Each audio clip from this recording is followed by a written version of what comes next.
Good afternoon, ladies and gentlemen. Welcome to the Josh Guillory Show. I am your grateful host. And in studio with me, Q Money Magic Man. What's up, Q? Oh, another beautiful day in Lafayette. How about yourself? Man, it is so beautiful over here in Acadiana. That's South Louisiana for all our friends outside of this great state. Guys, we're broadcasting live from the KPEL studios here in Lafayette, Louisiana. We're also broadcasting live on Rumble. I want to see you over there. We got that chat rocking yet? All right, good. Go check us out at rumble.com. The Josh Guillory Show. Special shout out to our KLFY Plus viewing audience. We always love you too. Okay. Whew. Where do we begin? What a weekend. So, by now you know this is not a drill. Oh, and by the way, shout out to Carol Ross, the Ross Report coming back to KPEL. Appreciate my dear battle buddy. Happy to follow.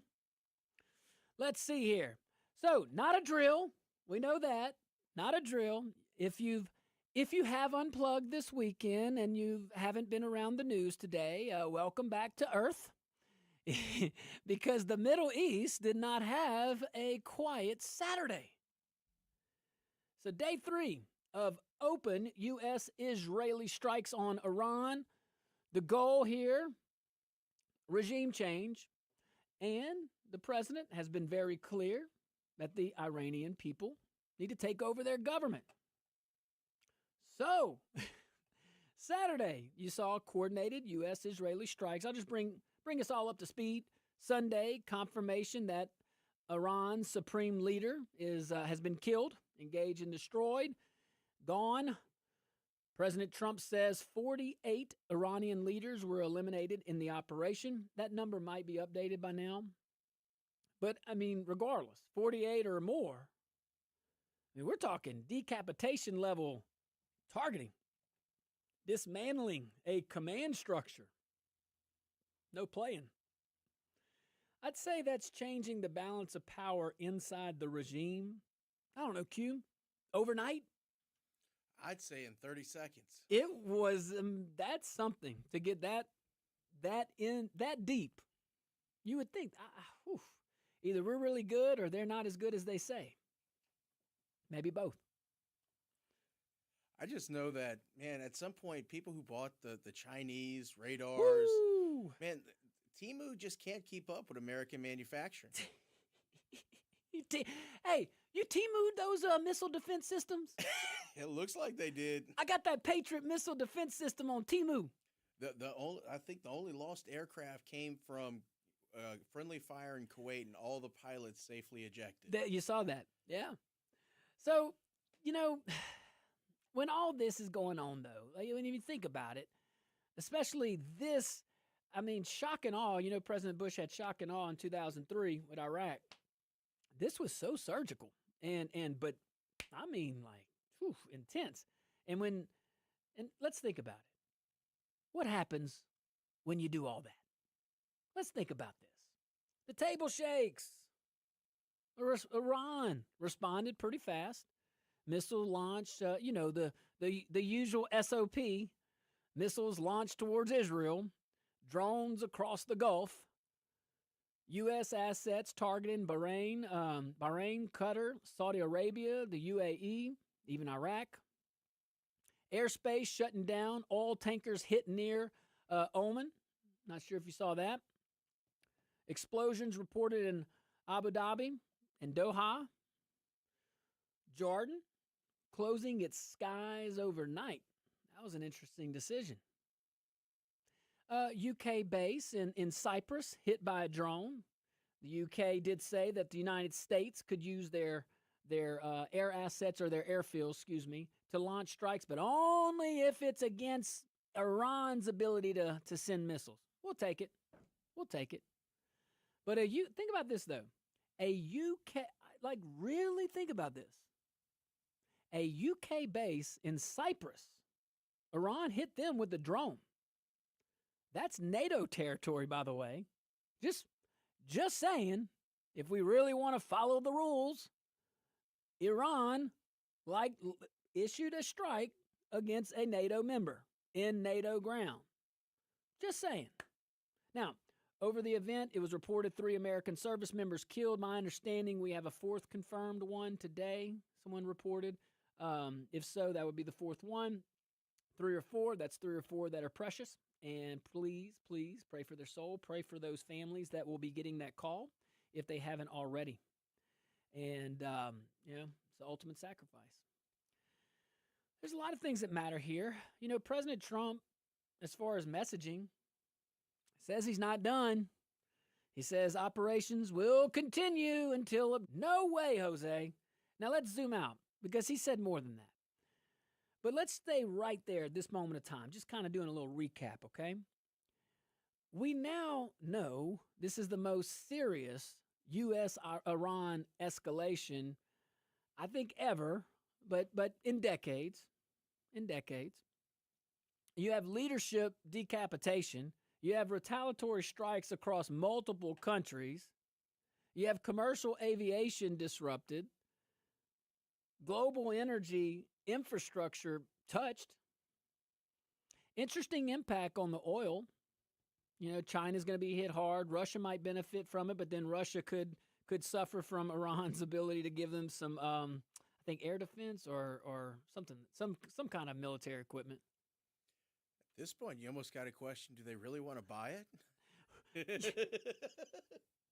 Yeah, no joke. Maybe that's why Russia hasn't just won the war. They've been buying from Temu. They've been buying from China and Iran. But all this is real. I mean, we know that. But the global energy infrastructure, that is definitely touched. It is impacted. I mean, I saw one report where barrels of oil could be at 200. And what does that look like? That's the part that could possibly benefit Russia temporarily, but it would crush China. It would crush China. You have regional militias waking up. We're seeing that. Hezbollah, already moving. So that's the chessboard. Now here's another part that must be considered. Hey, this thing can escalate. And it can escalate fast. It can escalate slow. But it could also crumble. We're on day 3. We'll see. Supposedly there's other things coming. But this thing could definitely escalate. When we get back, let's talk about that, maybe some scenarios. Let's break this down just a little bit more, and I can't wait. Stick around. Big Tib, you win. You were the first one. Yes, and to everybody on the Rumble chat, let me see you over there.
Welcome back to the Josh Guillory Show, broadcasting live from the KPEL studios here in Lafayette, Louisiana. Let me see on those streaming devices, X at Josh Guillory USA, rumble.com, the mothership.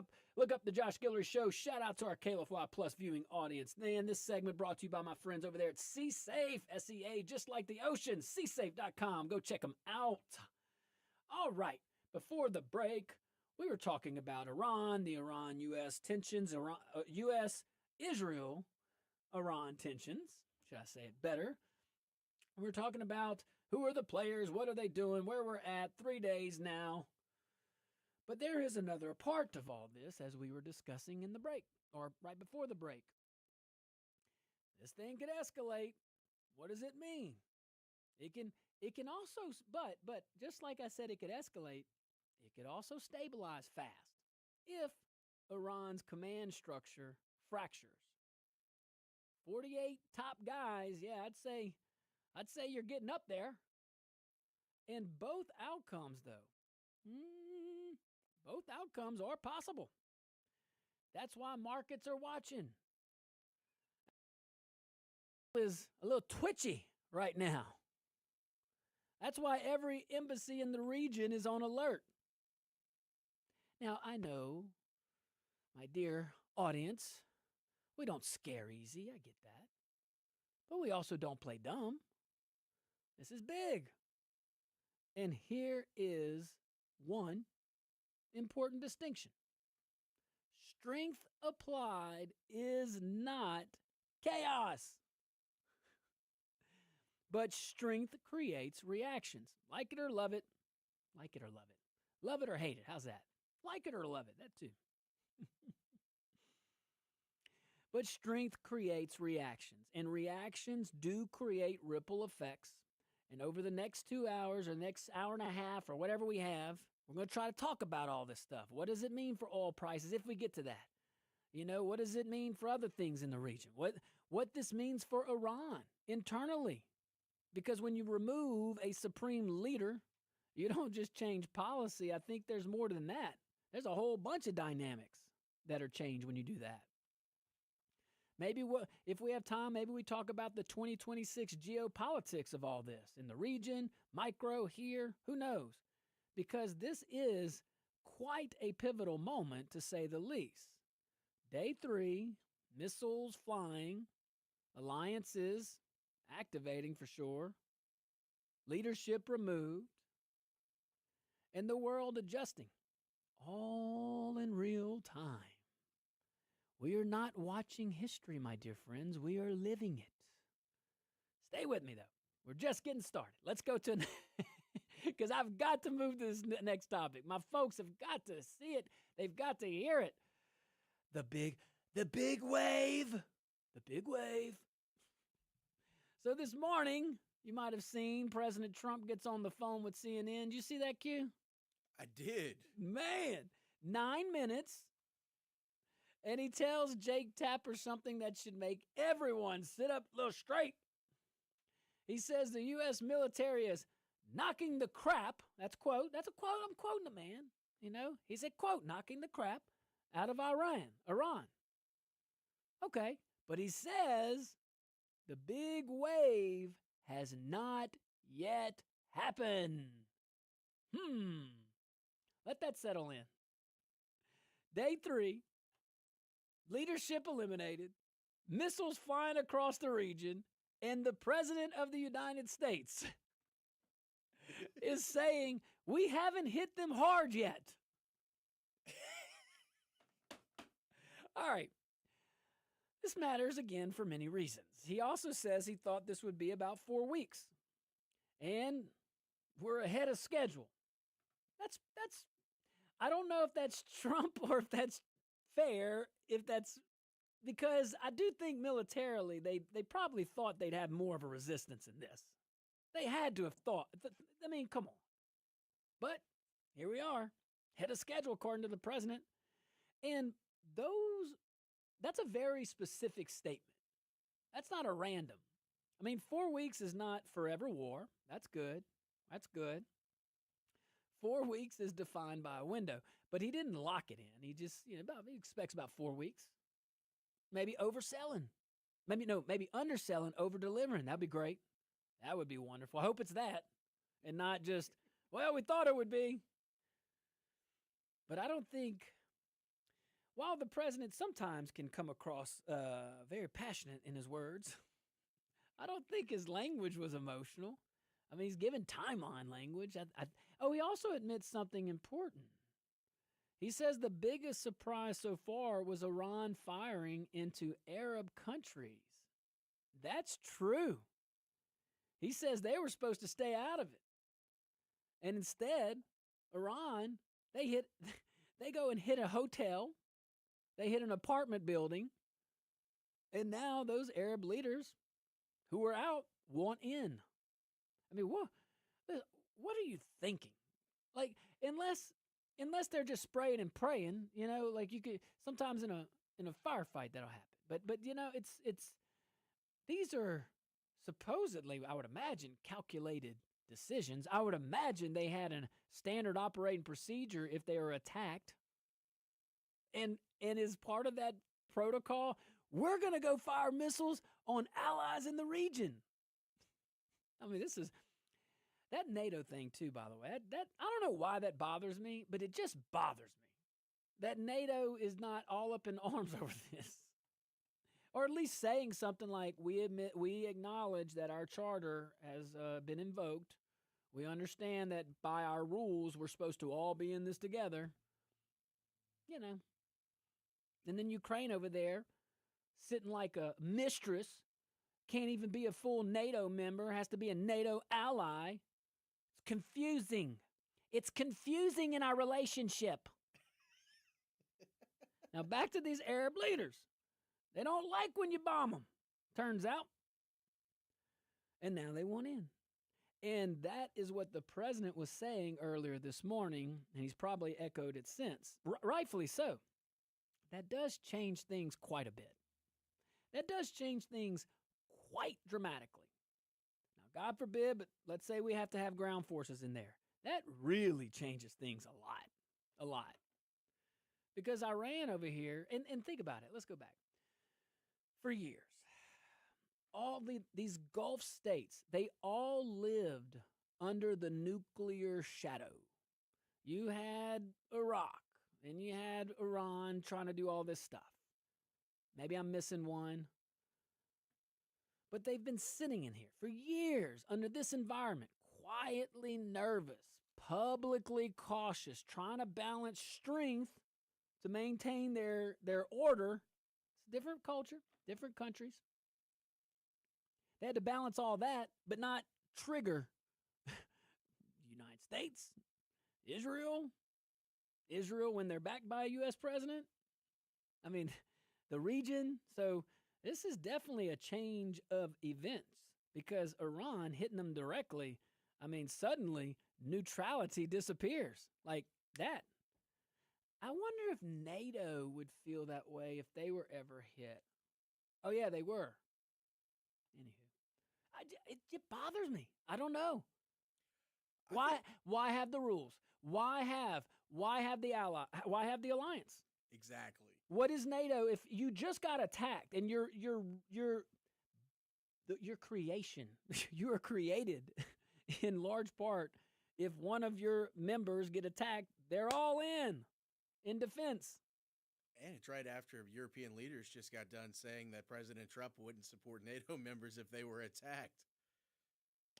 Maybe that's why they said it. Oh, yeah, because but Turkey's just left out in the dust. Poor Turkey, huh? Yeah. I don't know. I think Turkey didn't let us go through their country in Iraq. So he said, no problem. We'll just airborne. We'll just fly over your airspace. All right. So let's zoom out again. Very important in these situations as we break them down. If you're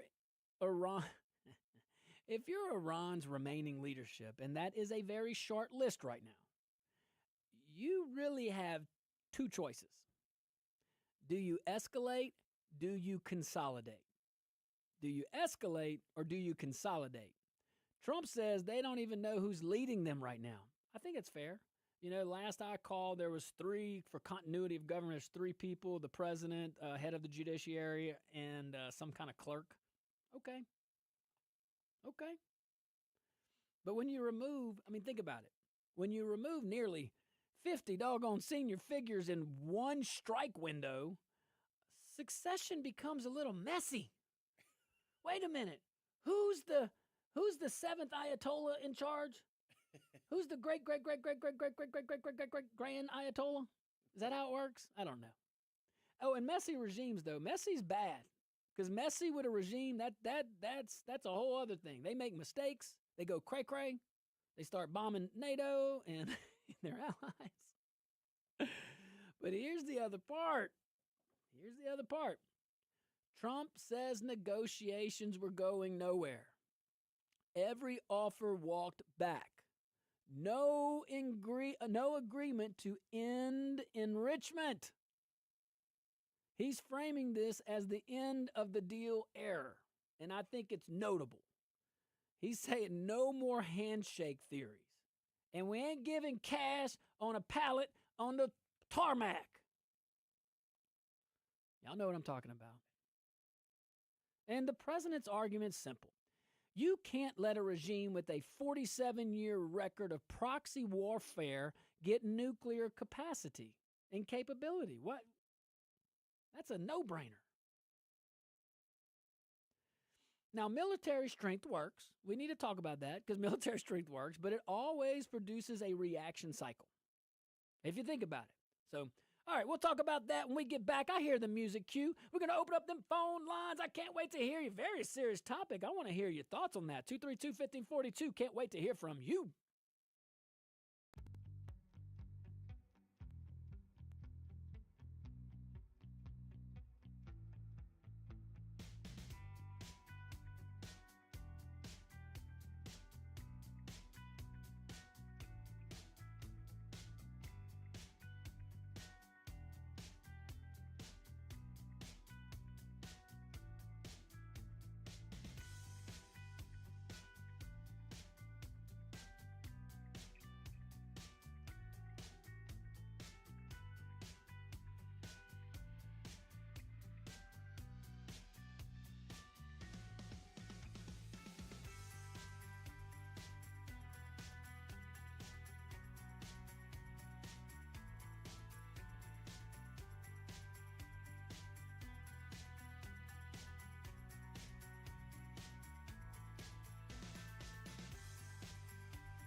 What is up, my peeps, over there at Rumble and all our streaming services, platforms? Streaming services, that would not be the right thing. Man, what do y'all think about this Iran stuff? Good afternoon, Big Tib. Happy Monday. Joe Biden's lost memory, too. Happy Monday to us. Man, what do y'all think about this? This is kind of interesting. We're on a break, by the way. We have about 3.5 minutes left till we go back live. But I most certainly cue. We can't do it on the side. Oh, do you? I think that's a waste of cam. I'll bring that one back. Thank you. What is that one? That one was TikTok. Oh, very good. And we can put it on this side? All right. See behind the scenes over here. Rumble? You like that? That's a... Which one? So that's pointing up there, but I think it's actually... So when I came back around, it lit you up. Yeah, that's crazy, though. Isn't that the science behind... I have no clue how that works. I think it's bouncing off the backdrop. It might. All right, so we're going to come back. We're going to talk more about this Iran situation, all the things. Man, I want to hear you, though. We're going to open up them phone lines, too. Got some folks on hold right now. Stick around. We'll be right back.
Welcome back to the Josh Guillory Show. We are broadcasting live from the KPEL studios here in Lafayette, Louisiana. We're also broadcasting live on a whole bunch of platforms, X, Rumble, all the things. And shout out to our KLFY Plus viewing audience. This segment brought to you by my friends over there at Stan's Auto. Go see Stan's Auto. Man, 2 locations, Lafayette and New Iberia. And if you see my boy Sterling and all those nice people, tell them Josh, Jamie, Quentin, and all of our crew say hello.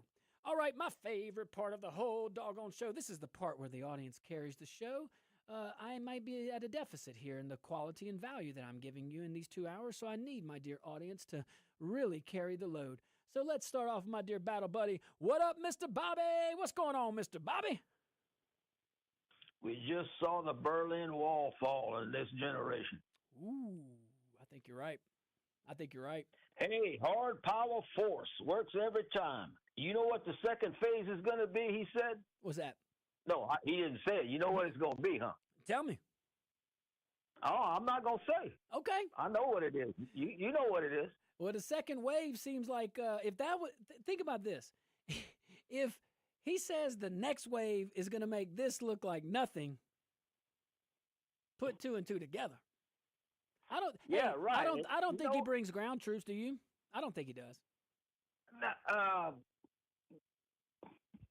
Well, you know what? They were all in one room together, so I figured they figured they were fixing to get hit, so that way they'd all go to heaven at the same time. There you go. What's 72 times 50? I don't have a calculator in front of me. Love you, Mr. Bobby. Thank you. All right. Now, them phone lines were lit up. Y'all call back. 232-1542, 844-766-6607 to our viewing and listening audience outside of the Acadiana area. We certainly appreciate you too. Really, let's give a shout out to all of our viewing audience outside of Acadiana. That's pretty impressive. We do get to see those stats, and thank you. Thank you. Appreciate you. All right. Let's keep talking about this. We were talking about military strength. That's kind of, I asked Mr. Bobby that, and I'll ask you too. Here we go. I knew it. Let's go back to the phone lines. All right. Let's see here. I know this guy. What's up, Kish? My brother? Talk to me. Everything above your head, but that's all good.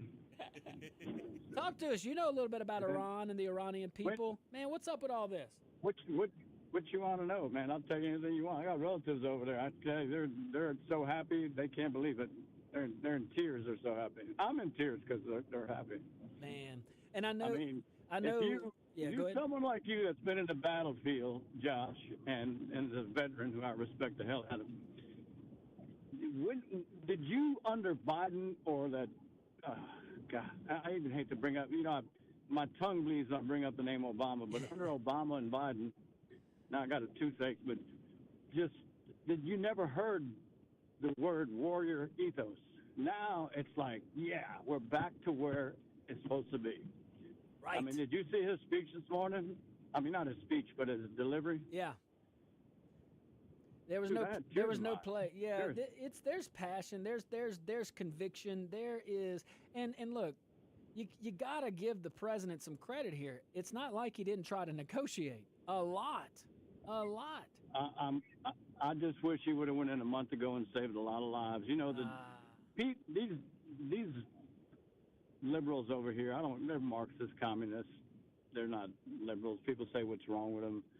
I said this morning, Trump could cure cancer today, and that side of the aisle, the used to be Democrat aisle, and now it's the Marxist aisle. They would criticize Trump for curing cancer because doctors are losing their jobs.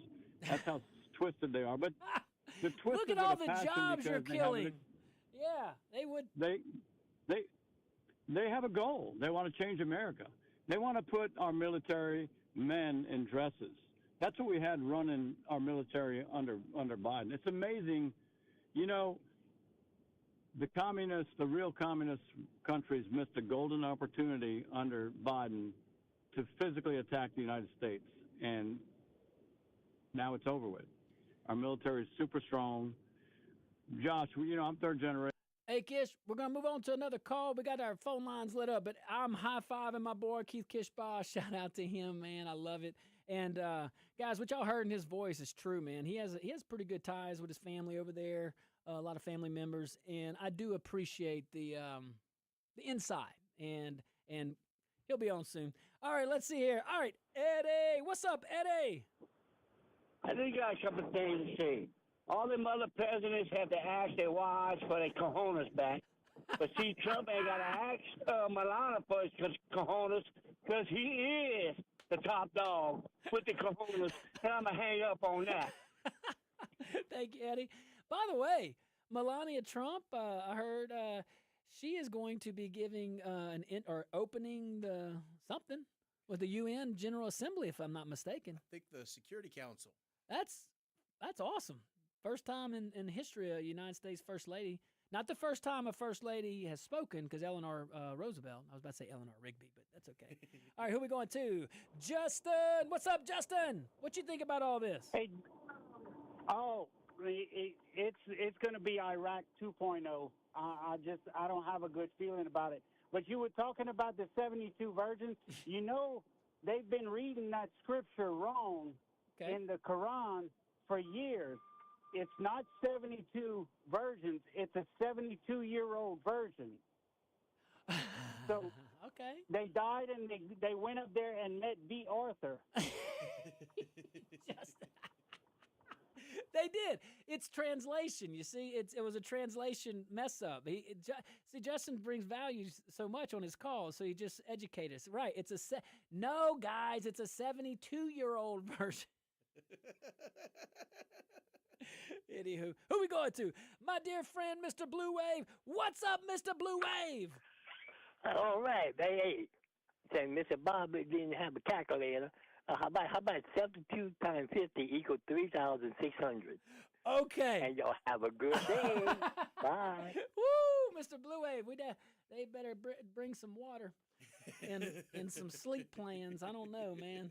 Seems like a lot of stress and work. Woo, let's go to Will. He understands. Will, what's up, buddy? Happy Monday, Josh. Hey, look, thoughts and prayers with you and your family as you go through this lawfare, okay? Thank you, Got brother. a couple of points that I want to hit on real quick. So, I mean, we are living in amazing times. I kind of disagree that this is going to turn into Iraq 2.0. I don't think we're going to have any troops on the ground. I believe, it's kind of my understanding, that Mossad has already been there for close to about, I'm going to say, since 1979, 1978, since all this happened. Mossad's been planning this for the longest time. Mossad's already on the ground. They're setting up the government right now as we speak. And while all this was going on, from Air Force One, what does my commander-in-chief say about Cuba? We just might do a little friendly takeover of Cuba while all this is going on. Back to the whole Iran that thing. was One big. thing that, Hey, that's big. Look, that was huge. Yeah. Keep going. I'm sorry, I interrupted. Oh, you hung up on Will? You bet. Will, we were on a roll. Call back. We're going to take a tiny little break there. Oh, all right, guys, we're going to take a tiny little pause. Keep those phones coming in. I can't wait to hear from you. 232-1542. We'll be right back.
Welcome back to the Josh Guillory Show. We are broadcasting live from the KPEL studios here in Lafayette, Louisiana. Shout out to our KLFY Plus viewing audience and all the streaming audiences out there.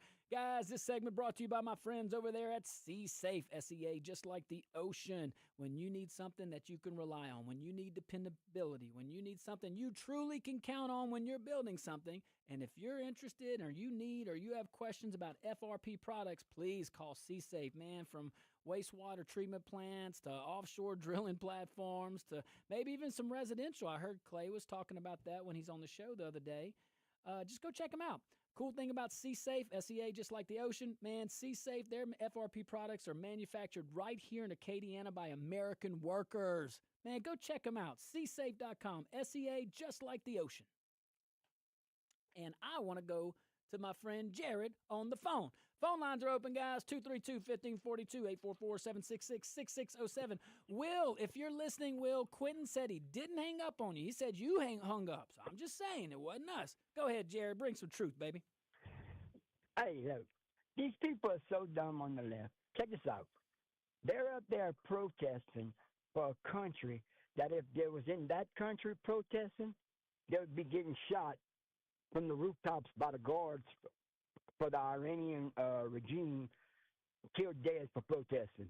Now, that seems pretty kind of crazy, huh? You're going to protest for a country that's killing protesters.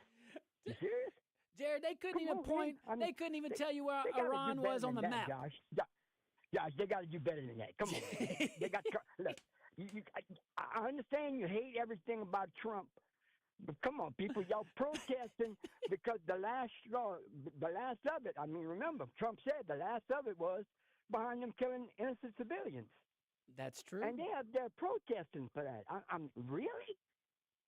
Jared, they couldn't even tell you where. That's like the transgenders and the gays are protesting for the same stuff on that. They don't realize, man, if they would go over there and get out, when they get off the plane, they get killed. It's interesting. Oh, thanks, Jared. Appreciate you. Yeah, very interesting. You know, I don't know the protesters. When you filter out the paid ones and then the agitators, but like the folks that are really like, I'm protesting this. You know, things like from the river to the sea, or right now. I mean, I saw a little exercise of freedom of speech over the weekend in Lafayette. Saw a gang of folks seemed to be protesting these strikes or something with the military. They had this very colorful flag with stripes they planted in the ground with some tubas. Yeah, on the Camellia Boulevard, walking up and down. Very organized, very peaceful. But, man, look, all great calls. Let's keep them going. Who we going to? All right, caller, you're live on the Josh Guillory Show. What's your name? Where you calling from? Is that me? That's you, yes, sir. What you got? Hey, Josh, it's Keevan. Oh, hey. Listen, man. Hold on. That's Keevan from the motherland. What's up, Keevan? Sorry, we didn't get the number. Hey, so here's the remaining members of his people sitting down in the basement of a mosque somewhere, and they look at each other and say, hey, it's your turn to be the supreme leader. And he looks at the rest of them and says, can I skip my turn? As long as okay. No, somebody has to choose right now, because we need to show those infidels exactly who we are. Well, again, I'll ask, can somebody else take my turn? Who wants to be the supreme leader? Yeah, we're drawing really, straws. At this point, they're drawing straws. They're drawing straws, and I'm learning a lot about the representatives that we send to Washington, D.C., to see any of them actually get on national media and talk against the actions of our military strictly based on their hatred for Donald Trump. True. Okay? That is not what you were sent to Washington, D.C. to do. That's right. But evidently, they think that's why they were sent there. We don't know how this thing's going to work out. Kevin, we're all hopeful. it's kind of hard to understand. When you try to understand it, don't you feel like you might as well give up and just pray for them because you're never going to understand it. You can't understand them, and you won't change their mind until the day Donald Trump is no longer president. Then they will have no one to aim their anger at, and maybe they'll just go back to fighting amongst themselves. Fair enough. Thank you, Kevin. Always bringing some wisdom from the motherland. And if you dig hard, if you look maybe 20, 30 years ago, just pull all what the Democrats that are still there in Washington decades later, just pull what they were saying in the 90s and the early 2000s. And a lot of that is what Trump's doing now. Maybe not on Iran, but, other things. Who are we going to? Renee, what you got, Renee? It's bandwagon politics. It's the thing now to be against Donald Trump, anyhow he's right or wrong. And for NATO members, they're like Republicans we send in Louisiana in the capital. I mean, you need them. You're better off with them, but you really need better. But, if we didn't have the NATO members, anyhow they don't help us out, we wouldn't have bases and a footprint all over the place, which they do allow us to have. It's better. You can't get what you want. Sometimes you got to get what you need, like the Mick Jagger song. Ooh. Hey, didn't Trump, thanks, Renee. Didn't Trump, he got in trouble for using that song, huh? You can't always get what you want. Wouldn't surprise me. Yeah, the first campaign, that's what they would play. But anywho, hey guys, stick around. We're going to continue this topic, but from a different angle. We're going to talk about Congress. They are entering the ring. They want their voice to be heard too. Come on now. We in the government too. All right, guys, stick around. Hour number 2 right around the corner.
Good afternoon, ladies and gentlemen. Welcome to hour number 2 of the Josh Guillory Show. God has blessed us with such a great day. We must all pray and say thank you. Do it right now. Guys, we are broadcasting live from the KPEL studios here in Lafayette, Louisiana. We're also live on Rumble. Let me see you on those streaming devices. X at Josh Guillory USA, all of the show's social media pages. We are also on the mothership, rumble.com. You can check out Big Tib and all these folks over there on Rumble. I want to see you over there. I want to see the chat. And we are certainly appreciative of this wonderful audience. Let's go into, well, you know the big news of the day, of the days, 3 days at least, and that's the Iran conflict, not yet a war, but Congress is coming in. Let's talk about it, okay? So you had the president. He's been on the airwaves, as he should be, as the leader. He's been letting the folks know what's going on in real time. I don't think we've ever seen that from a president. I mean, W was close on 9/11. I felt like he had, he made a point to be in front of the folks a couple times and did a good job. I don't think we've seen it like this. Whether Truth Social, camera, Oval Office, selfie. It's like live updates. That's what I'm saying, but it's coming from the guy. Like, nope, this is what we're doing. All right, so Congress, while, now that missiles are flying overseas, Capitol Hill, they're saying, well, they decide it's time for a war powers fight. And that's usually what happens when these things occur. Senator Tim Kaine, you may recall, he ran for vice president. He brings a resolution to restrict Trump's authority. It won't become law. It will be vetoed if it's a statute. But the vote matters, and it matters greatly. Let's think about this.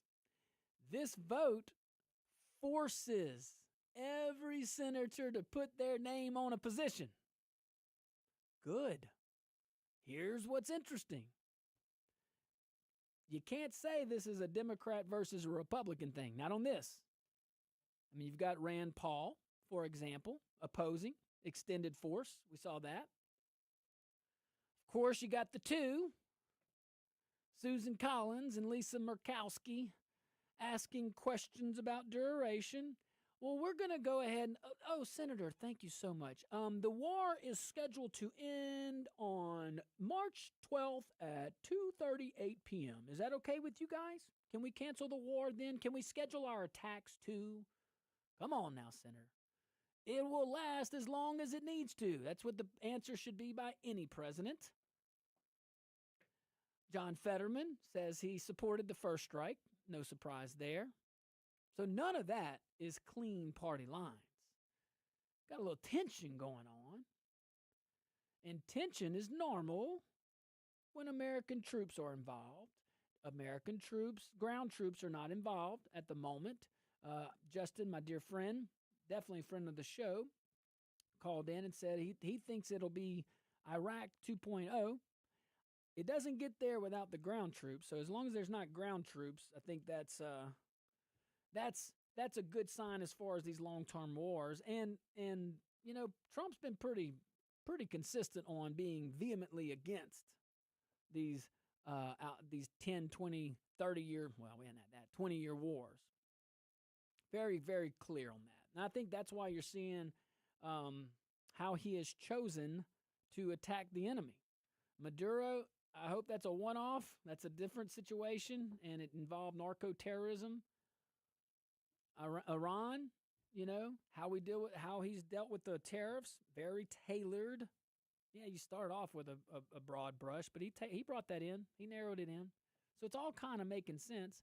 But when we go back to this, in Congress, I would say doing their job here. I'm not mad at Congress for doing this. I do get kind of upset when you have Congress folks playing silly, like, tell us when the war, what's the duration? Well, I don't know, Senator. Wasn't expecting the Ayatollah to go and mow down how many people now for exercising their freedom of speech?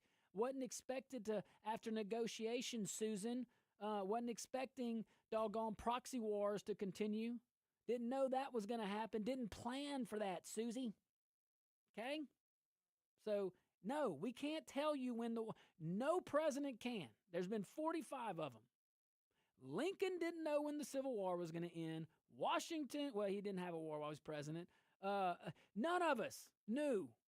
W, for sure, did not know Iraq would be the long-standing war like that. Otherwise, he would not have gone in. We have the benefit of 2020.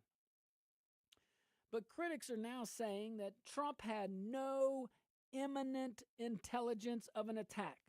I just find that hard to believe. Only because they're constantly attacking. Like, I just find that so hard to believe. Now, Q, have we confirmed he did brief the group of 8, right? He did. And that's the senior leadership in Congress. That's they're in the know. They could have immediately filed something. They could have immediately went to the cameras. They could have immediately, there might have been an issue with the cameras on security, but there could have immediately been some action, some chatter. Could have at least called I'm sure there's clearances where you can have a confidential meeting on national security with your legislative branch. I would imagine that's allowed, probably needed. But tension and all this, yeah, I get it. But this thought of no imminent intelligence, well, we'll see. We'll see. He didn't go invade the country. Very surgical strikes. Others are saying waiting for imminent is how you get surprised. I get that. I mean, look, I supported, it's sad, I hate the loss of life, but I supported Trump's initiative on the boats. Why let the terrorists get here? Why let the foreign terrorists get here? It's your choice, Mr. President or Madam President, whoever. You had 2 choices in that regard. And so do you here. You have 2 choices, and neither one was great. President Trump, knowing what he knows, basically looking at the world in the lens of a president now for 10 years, okay? He had a choice. Continue to negotiate in bad faith because no one's acting in, well, we were, but negotiate with people that will not move on very fundamental, basic human rights. And if you want to put that aside, if you want to be a true, like, I'm not going to say isolationist, I just don't know what the word is, okay? But you don't want to, that's their problem type mentality, okay? The proxy wars alone, that alone justifies regime change.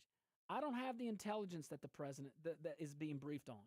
Maybe he is full of it. We'll find out. But you got to give the intelligence community the benefit of the doubt. You got to give the military the benefit of the doubt on these briefings. All right, we'll be right back. We'll continue to talk about this in Commander-in-Chief authority versus congressional authorization. That should be very, very interesting. Boy, if I could be in those. Anyway, I'll be right back.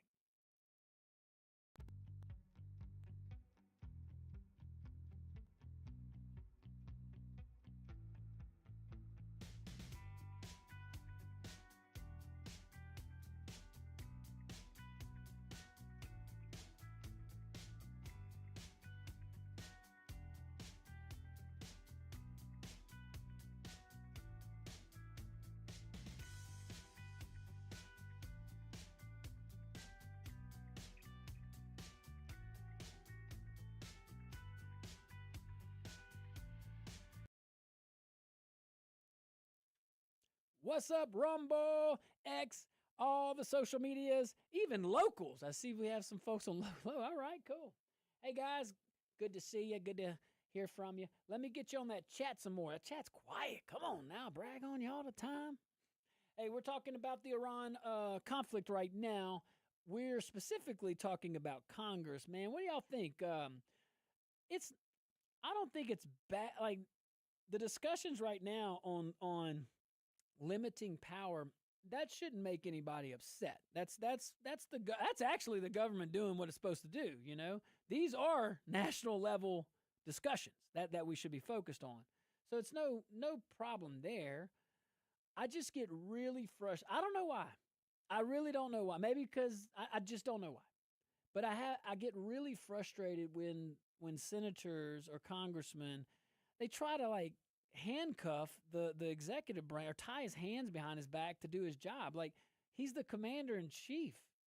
If this thing does escalate, you really, like, you're telling him, well, how long do you need? Until the job's done or until you take away the power. That's so silly. That's like on Afghanistan. We're leaving on this date. Yeah. That was wonderful. Like, come on. Just saying. Like, so to me, that's posturing. That's political theater.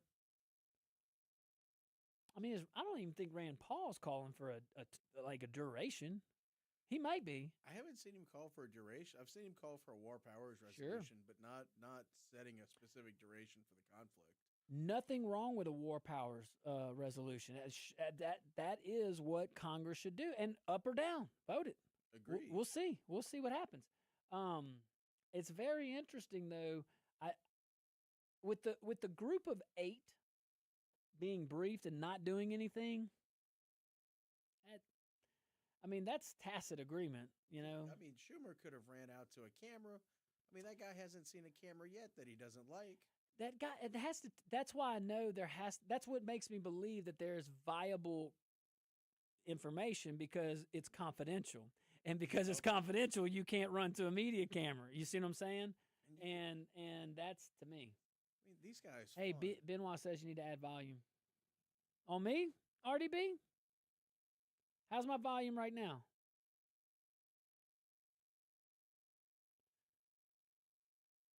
Check my levels. Am I testing 1 2 on the board? Look at my levels. Testing 1 2 1 2 1 2. Testing 1 2. Good.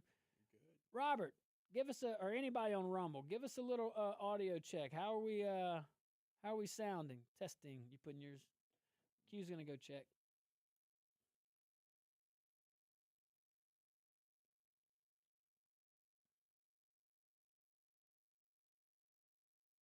We're in a little commercial break, guys, if you're just seeing me staring in abyss. Actually, let's flip back up. You were good? Hey, Robert, we got other people saying we're good. Maybe, he says it's low. I don't know. Anybody else? Oh, we got to go live here. Oh, we got 17 seconds. All right, we'll be right back. Thanks, RDB.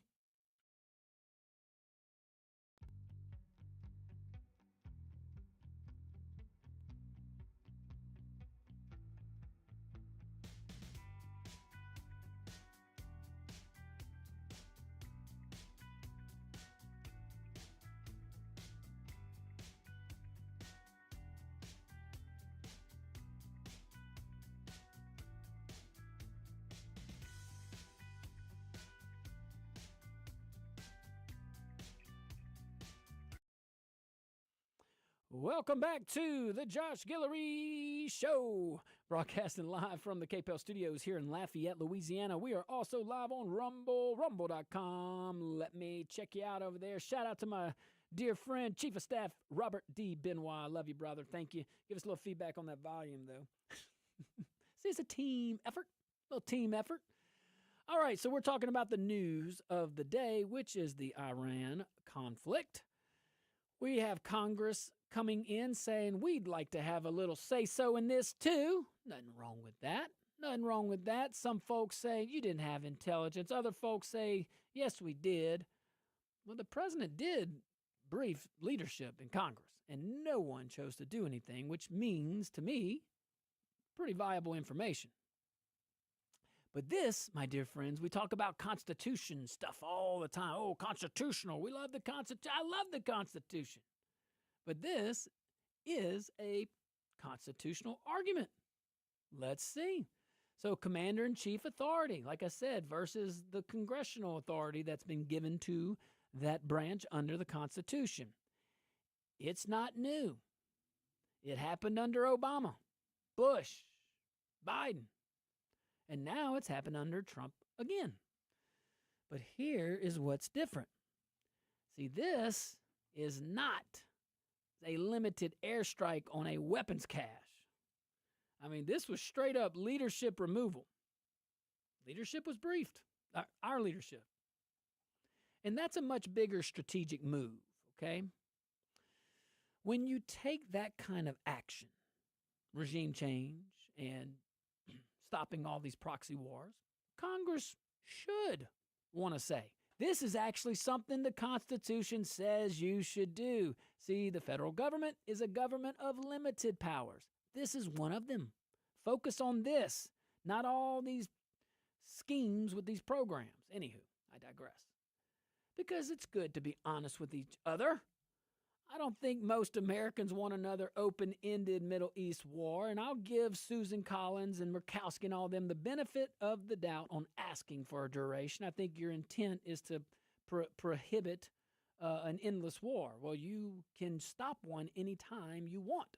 Congress, you can stop funding it. You can issue directives or statutes, whatever, not ordinances. But most Americans, I think what we want is security. We want strength. We want clarity. We want peace. And that's why this debate matters. This and so many other reasons. It's not going to stop. It's not going to stop operations tomorrow. But because it defines the boundary between short campaign and prolonged engagement, it needs to be talked about. It needs to be discussed, Congress is saying. Sure, no problem. Right now, the administration is saying about 4 weeks. Congress is saying explain the exit. That's the part where, okay, in a confidential briefing that doesn't put our troops in jeopardy or jeopardizes the mission, sure. And that's what the president did already. And he'll continue to do that. That's precedent. Something that he is not balked at.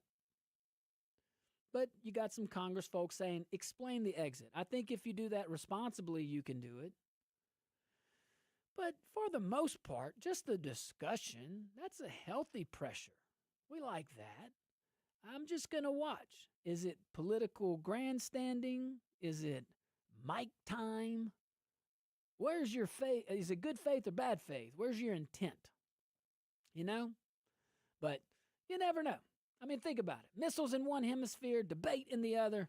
I'd say that's a normal situation for America over the last few decades. All right, let's switch over to public opinion. All right? Hey, it's now this is one poll I saw. Here's a number. And because you're probably going to see this on the mainstream media folks a lot, okay? 27%. That's the percentage of Americans, at least as of this morning, who say they approve of the strikes. That's according to Reuters. Reuters, you know, it's a. Some people say it's tilted, leans left a little bit. Hey, I don't know. I'm just giving you some numbers here, but 27. Now 43%, because that could be misleading. That's why I'm telling you that. 43% disapprove. That's a pretty significant number, not because it's higher than the 27. I just think that is the anti-Trump crowd. I just do. I think that's a combination of anti-war, scared for endless war, which could be Republicans too, and the anti-Trump movement. I think that's the ceiling right now for the disapproval. Now that could change. And I have no science to back up what I just said. That's purely my opinion. But 43 disapprove according to this Reuters poll. Nearly 30% are unsure. So let's break this down a little bit, because maybe you won't get it broken down on the national folks here. So among Republicans, majority support it. Among Democrats, guess what? Overwhelming opposition. Independents, split and uncertain. That's about as what you can expect as for right now. This is a military strike. The political party folks are going to say their guy's great. The other ones are going to say the guy's not great. And then the independents are independent. They don't know. They're trying to figure it out. So none of that's shocking. And it is day 3. And casualties were just announced, yesterday. Now, of that poll, when that poll was out, casualties had just been announced. So don't know if that tilted it or not. We don't know. But information is still moving. And I don't think it's very few times in our country where Americans instantly cheer for war. It's usually a buildup. This was no buildup. I mean, the Iraqi war, yeah, they had the OIF, had protesters and all, but you had a large support, too, after 9/11 and things like that, and all the circumstances. But it's not our natural instinct, I would imagine, to cheer for war. Usually we wait and we watch. You know, we go on a few dates before we kiss. Most Americans in their mind calculate a risk if it's on their radar. Right? When you're hearing this kind of stuff, usually most folks calculate a risk. I mean, it's relative. It's relative where you at on that day, you know? So here's the second number. 56. 56% say Trump is too willing to use force. Now, I personally take this. Well, what do we mean by that? Use force. I'd have to see the question. If it's ground force, then I think that's way too high, but I think it's lower than we would have expected 7 years ago because people were calling him a warmonger. Said we're going to go into World War III. That still claims World War III. The guy never got us into an endless war. And he's proven so far to be extremely surgical. We'll see. The man also said this could last 4 weeks. That's no laughing matter. Hey, J Flash says he has a 60-day window. He doesn't have to get a vote. You're right. I believe that's my understanding of the War Powers Act. So yeah, so 4 weeks. Hey, good point there. Very good point. I should have included that. Love our audience. Says Trump can strike, but there's some rule law bill that after 60 days it has to come on the House floor for vote funding. Something to that effect. I'm not as schooled up on War Powers Act to that degree, but I can be very easily. And so can everybody else. So look at that. It's worth looking at. And that's kind of what we're seeing here. We're seeing Congress play. What was the War Powers Act came, I believe, after Vietnam. It's my understanding.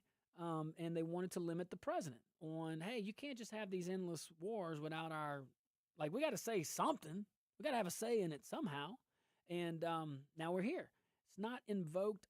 It was not invoked a lot in the way that it's being invoked now, but that's the nature of the business these days. 24-hour news, everybody a journalist on the phone, and you got to something. We're not in normal. We're never in normal times. I'm going to stop saying that. Because when have we ever been in normal times? We change every 20 years. I'm serious. I think we should stop saying, well, when I was growing up, okay, it's different. It's different. And it's going to be different in 20 years. And 20 years after that. Don't be stuck in a season. Look forward. There's a season for everything. Everything. And this season right now, Q, is to take a commercial break. See, I told you. You didn't have to tell me. You like that? See, that's what I'm talking about. That's teamwork. See, my boy J Flash helped me out on Rumble. I help you out on the producing. It's all a team effort out here, and the audience carries the show every day. All right, guys, stick around. We'll be right back. My favorite part of the whole show, 232-1542, 844-766-6607. Give us a shout.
Welcome back to the Josh Guillory Show, broadcasting live from the KPEL studios here in Lafayette, Louisiana. Man, let me tell you about my friends over there at SeaSafe, SEA, just like the ocean. If you are constructing anything, you should at least say, hey, do I need some FRP products? And if so, try my folks over there at SeaSafe, American-made products right here in Acadiana by American workers. We love that at SeaSafe, from offshore platforms to wastewater treatment plants, everything in between. When you need something you can count on, when you need something that's durable, dependable, go with my friends over there at SeaSafe. FRP products that you can count on, that's American-made right here in Acadiana. I love it. SeaSafe.com. SEA, just like the ocean. Let's go to my favorite part of the whole show. Who we got here? John. What's up, John? What's up, Josh? How you doing? Good, brother. What you think about all this? Hey, Josh, you don't need a top secret clearance for this. It's in their Quran. We are infidels, and they're going to kill us. Okay, next of all, President Trump don't need to go to Congress. Obama didn't go to Congress when he sent all that money to Iran. So all Trump got to say is, I'm going to get our money in our drone that President Obama begged y'all for. Yeah. Now they bombing us and killing us with our own weapons that we had. They killing our soldiers with our technology. Man, I ain't going to Congress. Forget y'all. I love it. Thank you, John. That's how John would roll if he was POTUS. Hey, look, just a little update. Well, we're gonna stay on the phone lines. Let's go to Big Chris. Big Chris in the hizzy for shizzy. What's going on, Big Chris? Hey, you know, the most unpopular thing to be more than a drug boat in the Caribbean right now is an Ayatollah in Iran. The last one only lasted 8 hours. Hey, you ain't kidding, huh? You're going to be the next Ayatollah. No, not me. No, the hot potato. Hot potato. Get that thing away from me. Hey, nobody wants the Ayatollah spot right now. My gosh. It don't matter if he's the supreme leader or not. That's right. Last 8 hours. But Shaw Jr.'s there, and he's like, hey, I will take this thing and hand y'all a government. Well, you know what, though? I got mixed feelings on the Shaws, the Prince, whatever, because that's the whole reason they had the revolution in '79 is because the Shaw was doing some shady stuff with his people, you know? So I don't know. That's a good point. That's a good point, Big Chris, because the revolution happened for a reason. Now, I think Shaw Jr. understands that. And I think that hopefully, because look what he's offering. He's offering a transitional. I can't talk. Transitional. Not transgender. Gosh. Please No. Transgender. Or transgenerational. We don't want to confuse. Transition. Sorry, a transition government. Spit it out. I know. I should, and I do this for on the radio. It's crazy. Anywho, so yeah, Big Chris, like he's talking about a temporary government coming in there just to have stability and hand it off. So we'll see. I think a lot of folks are saying, nah, this is the Middle East. When we give you power, y'all never give it back. You know what? Just one little quick thing. Trump is playing three-dimensional chess. They're playing tic-tac-toe. He took out Venezuela, so that's all supply to China. That was a minor one. Now he's taking out Iran, which is a major oil supply to China, and they supply drones to Russia. He's kicking everybody's butt with just a few moves. It's true. It looked, like I said a year ago, man, it didn't make as much sense. Thanks, Big Chris. Appreciate you. Who we going to? Randall. What's up, Randall? Hey, guys. First of all, I don't blame Trump for doing that. The only thing good Iran was stalling, in negotiations. And God bless the, brave servicemen and women, whoever lost their lives. This is what I'm more concerned at. We already had a terrorist attack in San Antonio, and they can say what they want. That is a terrorist attack. And I'm just concerned more will happen. And remember, you don't need a gun to do terrorism. It could happen in New Orleans, New Year's morning last year. All you need is a truck or a car. You can cause a lot of deaths and injuries. And I'm just scared of the sympathizers coming out of the woodwork now. Whew. Well, sad but true, Randall. Sad but true concern. And let's pray for our local law enforcement officers out there across our country, genuinely saying that, because, while this is definitely some concern of a military, not necessarily organized, they'll do what they do, proxy terrorism, proxy wars, and terrorism. They're going to try that. But a lot of this domestic stuff, these sympathizers, everything Randall just said, I'm not going to say it puts a strain on our local law enforcement officer. That we believe in them, and we think that we're going to trust in their training. But this does add a concern, I would imagine, to chiefs of police and sheriffs across our country, and whatever area of the country you live in when you're hearing this, just think about our officers, think about our folks, our local leaders that have to make these decisions and pray for them, be proactive, be bold. But a lot of stuff to think about. Great points. Who are we going to? All right, caller, you're live. Yes, that's you. Go for it. Hey, brother. Hey, my whole thing is, hadn't everybody been noticing the whole last month? Ships been moving that direction, this and that, all this going on. I mean, they had to been negotiating what the plan was. They put it all in action. It ain't gonna happen overnight. That's a good point, man. That's a good point. And also, hey, thanks for calling in. Also, one thing we hadn't talked about. This is Trump backing up what he's saying in negotiations, and other leaders have to see this. Now, it's not Iran's different, just like Venezuela was different, just like Colombia's different, just like Cuba's different. These are all different, but backing up an ultimatum, that's something that some presidents haven't done. I'm just saying. And what does that give? All right, who we going to? Sean. Sean, bring some truth, baby. What you got? Oh, no, this ain't Sean. This is somebody else. I just wanted to be the first person to say that the only reason we bombed Iran is because Trump is the only one on the Epstein files, and he's trying to deflect from getting deposed. But this is definitely not Sean. Got it. Understood. Caller, that is not Sean. Thank you. And lots of folks probably saying, hey, that guy's on to something. Who knows? All right, let's go to Mr. Bobby. What's up, Mr. Bobby? Well, LT, as you know, in a military operation, nothing ever goes as planned. So you got to have missiles in one hand and diplomacy in the next. And another thing, President Trump, I tell you what, he has more patience than I would because they tried to kill him twice. He said that. So that and another thing, those two generals, their fingerprints are all over the IEDs that were in Afghanistan. Oh, yes, and Iraq, and not just Afghanistan. Yeah. They had some proxies in Iraq. They tried to kill him twice. So if I'm the president, I'm coming for you. Full steam ahead. Copy out. Roger. Thank you, Mr. Bobby. Yeah, it's interesting. We're going to take a tiny little break. When we get back, I don't know if we should talk about our Iranian Americans and what happened over there. Should we talk about Mamdani and Omar? Who knows? We'll see. I got about 4 or 5 minutes to make that decision. Hopefully I make the right one. Stick around.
What's up, my Rumble folks? Q's going to talk to you, but I just noticed something. Q, I don't know if this happens to you guys. You see this shirt? This like wrinkle right here after you buy a shirt. We have washed this thing so many times. Doggone, how many irons do we need? It just aggravates me. I had to vent that to my dear, lovely streaming audience that's probably thinking, what is wrong with this dude? Why is he saying this right? And why do I only see half his face? It's weird. Anywho, bring some normalcy to these wonderful folks. Q? Normalcy with me? So yeah, I woke up on Saturday and for like the sixth time in my life, the world had changed. You know, we had 9/11, we had the financial crisis in '08, we've had COVID. I forgot what happened between COVID and now that radically changed the world. And now we have the ongoings in Iran with one less Ayatollah. And I can't help but think back to when Israel was waging war against Hamas and against Hezbollah. And I lost track of which organization had pagers, which organization had radios. But I do know one of the two had like 4 leaders within a couple of months. And as they would elect new leaders, Israel would bomb the newly named head of the terrorist organization as the vote was taking place. They definitely looked at efficiency and said, how can we do this the fastest? How can we get rid of as many future leaders? And they executed on it. Yeah, I definitely wouldn't want to be next in line to be Ayatollah at the moment. I wouldn't even want to be near the meeting. And I think that's one of the things that the regime in Tehran's going to have to come to terms with is how do we elect a new leader without getting blown up in the process? Like Big Chris said, that's that hot potato. You take it. You take it. What do y'all think about the? I just totally just interrupted you and just like sat down and started talking. What? I know we don't have enough time. I was going to ask the folks the Shah Jr. What? So, hey, you never know, man. If you're in the Middle East, though, think about it. If I give you power, you're never going to give it back. I don't think he could walk away from that, though. And did you see what happened? Anyway, we got to go back to the live. About 30 seconds. We'll be right back. Thank y'all for tuning in.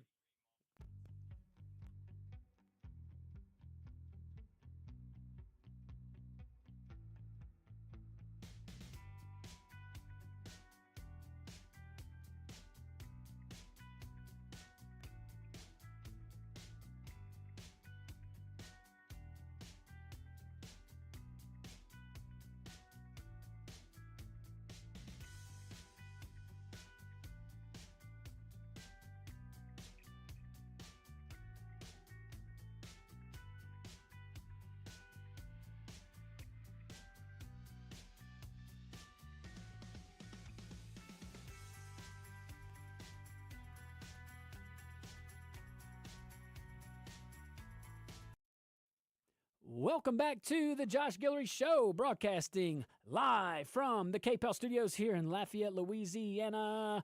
Man, this segment brought to you by Dino's Pizza.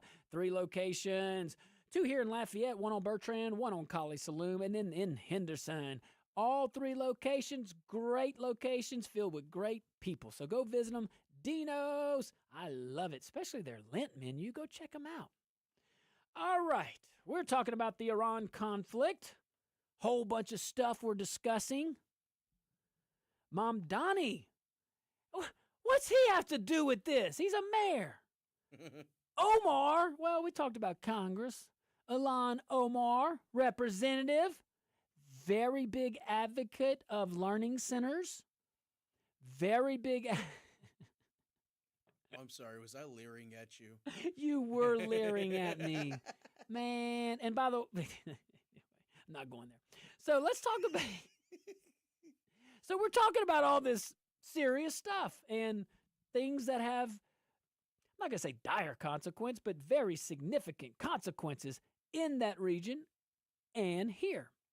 So we're going to discuss now the political reaction, because it kind of tells you who has adult judgment and who has activist reflexes. New York City's socialist mayor, Quentin's friend, Zoran Mamdani, well, he jumped online, very important stuff to discuss as a mayor, and condemned the U.S. and Israel, calling it, quote, an illegal war of aggression. Gosh, why don't you have a war on poverty? But that works. A war on like fighting local bad guys. Get drugs off the street. Why don't you fight that illegal war of aggression? And he put language about bombing cities and killing civilians. None of that's great. That post went nuclear online, as you can imagine. And look, if you're the mayor of New York, you could talk about safety and stability. Yeah, that's your job. But here's the problem, Mayor Zoran. When you rush to scold America while the Iranian regime has spent decades crushing its own people and funding terror across the region, you sound like you're carrying water for the worst people on the planet. And that's exactly why he got hammered. I mean, go look. If it's still up, go look at it. I mean, Ted Cruz went right at him. Others did too. Iranian American voices went right at him, basically saying, you found your moral outrage when the regime got hit, but you stayed quiet when protesters got slaughtered. Really? That's the political wound Mamdani opened on himself.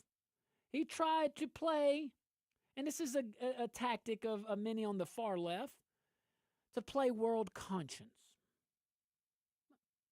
That's what he did. And he ended up looking like he couldn't tell good from evil. And that is a problem. Now, layer in his partner, Representative Ilhan Omar, and she put out a statement calling Trump's action an illegal, unjustified war. And she's demanding war powers votes immediately. She frames it as reckless, no imminent threat. And she says bombs don't create stability. Well, neither does billions of fraud either, Omar.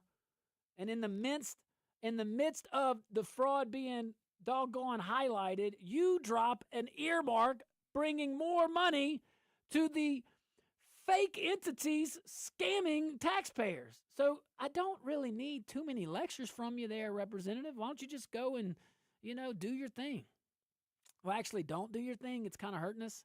Can you just get paid to be quiet? which I wish we could do at Washington for 6 months. Just 6 months. I'm not even asking for a whole budget cycle. You wouldn't know what a budget is anyway.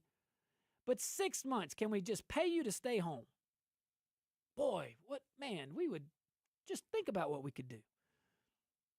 But all this, from a U.S. Congresswoman, she's talking point package. You're going to hear on repeat, by the way. You heard it with Zoran, Mayor Mamdani. Illegal, unjustified, endless war. Congress must stop it. And the real world collision is obvious.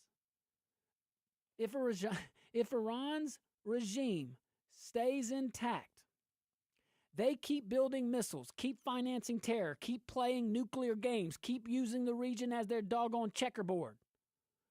And that's the dark cloud every Gulf country has lived under for quite some time. Them bombing them just gave them permission to not have to back them. Now, Representative, if the regime fractures, you could get a window for Iranians to reclaim their country, something you should be celebrating. You heard Iranian Americans in L.A. speaking like people who just saw daylight for the first time in a very long time, if not ever. So when you have the mayor of New York City and a United States congresswoman leading with finger wagging at America and Americans, basically, they aren't persuading middle America. They're energizing their base at the expense of the country, and they're telling everyone else they still don't get the stakes. Now, I wish we had more time, doggone it, because, the left's instinct every single time, if you think about it, in these situations, is to treat American force as the main problem and treat the regime in these situations as a background character. And that is just backwards. And that is wrong. And I know this audience knows that. Hey, guys, I had a great show. Thank you so much for tuning in. J Flash, I got you over there. You made some points over there, Jared. I appreciate you, man. Yeah, I see it. I read it. All right, guys, be careful out there. May God